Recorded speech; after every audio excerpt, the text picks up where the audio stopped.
Assalamualaikum dan selamat pagi. Hari ini kita akan belajar mendarab dan membahagi perpuluhan dengan nombor bulat dan perpuluhan. Hasilnya hingga 3 tempat perpuluhan melibatkan situasi harian. Oke, kita tengok contoh yang pertama. Hitung isi padu susu di dalam sebiji gelas. Oke, ada 2 kotak. Ada 2 botol susu. Jadi kita akan tuangkan sama rata ke dalam 8 biji gelas. Jadi untuk menyelesaikannya, kita perlu darabkan terlebih dahulu. Kenapa kita darabkan 2? Kerana ada 2 botol. Kita akan dapat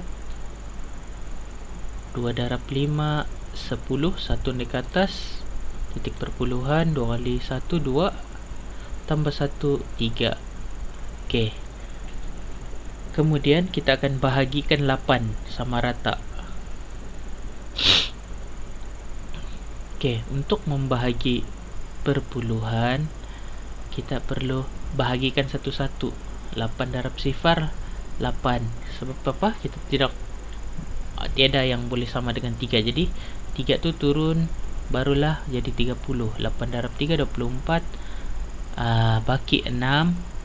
Kemudian kita akan tambahkan sifar untuk menjadi 60. Jadi 8 darab 7 56. Dapat baki 4. 4 tadi kita akan letakkan lagi sifar. 8 darab 5 40. Jadi kita akan dapat sifar perpuluhan 375 liter. Oke, kemudian kita hendak mencari jarak jogging Azim dan keluarganya dalam masa 9 hari. Oke, keluarga Azim berjogging sejauh 17.5 dalam masa seminggu. Seminggu ada 7 hari. Oke, jarak mereka berjogging setiap hari adalah sama. Jadi pertama sekali kita kena bahagikan 17.5 km ni dengan 7 untuk mengetahui berapa jarak mereka berjogging setiap hari. Oke, kita bahagikan dengan 7. 7 kali 2 14, dapat baki 3, titik perpuluhan turun 5. 7 kali 5 35. Jadi mereka berjogging setiap hari sejauh 2.5 km. Kemudian barulah kita darabkan dengan 9. 9 kali 5 45. 4 naik ke atas. 9 kali 2 18 campur 4 22 km. Soalan ketiga. Kecong menyimpan 80 sen setiap hari dalam bulan Januari. Kemudian kakaknya akan membelikan 4 buah buku cerita yang sama harganya. Cara penyelesaian, kita perlu darabkan dulu dengan 31. Kenapa 31? Sebab bulan Januari ada 31 hari. Barulah kita bahagikan dengan 4. Kerana ada 4 buah buku cerita yang sama harga. Okey. Kita darabkan 80 sen dengan 31, kita akan dapat RM24.80. Bila kita mendarab, kita tengok titik perpuluhan dia. Okey, 80 sen ni ada 2 tempat titik perpuluhan. Jadi jawapan akhir kita nanti akan ada 2 tempat titik perpuluhan juga. 24.80 sen tadi kita bahagikan dengan 4 akan menghasilkan RM6.20. Okey, ingat 2 titik perpuluhan tadi bila kita darab akan dapat 2 tempat titik perpuluhan juga.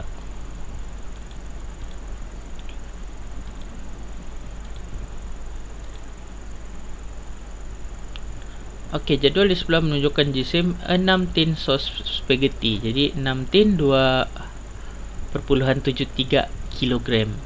Jadi kalau 15 tin berapa? Jadi kita kena bahagi dulu 6 untuk tahu berapa berat 1 tin. Okey, bila kita sudah bahagi, kita dapat sifar perpuluhan 454 kg.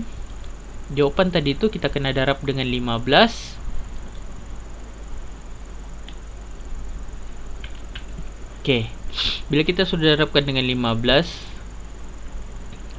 kita tambah dan kita tengok balik. 0.455 adalah 3 tempat titik perpuluhan. Jadi jawapan akhir kita adalah mesti 3 tempat titik perpuluhan juga. Cikgu tidak mau sentuh sangat tentang darab dengan bahagi ni. Cikgu tahu kamu boleh buat pelan-pelan. Jadi Cikgu tunjukkan sini cara dia sahaja.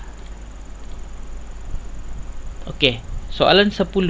2,853 bahagi 1,5 darab 2,6. Oke, semua melibatkan titik perpuluhan. Jadi langkah yang pertama, bahagi tadi kita perlu tukarkan titik perpuluhan ke belakang. Ini operasi darab lah. Artinya 2,835 ni kita darab dengan 10.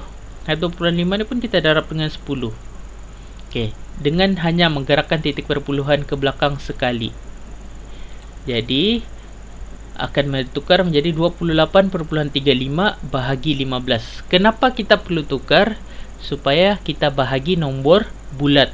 Jadi kita tidak susah, tidak sukar membahagi. Okey, kenapa kita mau menyusahkan diri? Okey, jadi cara penyelesaiannya 28,35 bahagi 15 darab 26.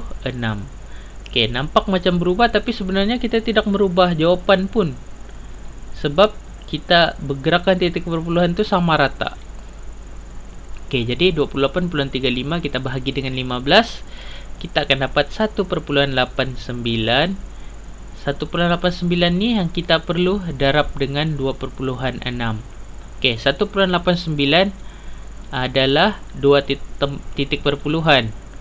Kita darab 2,6, 1 titik perpuluhan.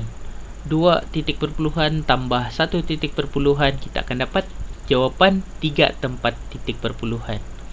Yang kena jaga di sini darab kena betul lah, of course, dan titik perpuluhannya. Jadi cikgu harap kamu boleh buat. Okey, untuk latihan buka buku teks. Cikgu hanya mau kamu buat ini sahaja.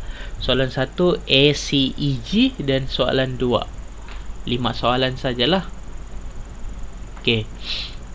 Cikgu tidak mau video ini terlampau panjang, nanti terlalu banyak kamu perlu tengok. Jadi cikgu tahu kamu boleh darab dan bahagi dengan baik. Yang penting titik perpuluhan tu kena letak di mana.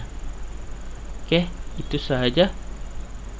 Sekian, terima kasih cikgu ucapkan.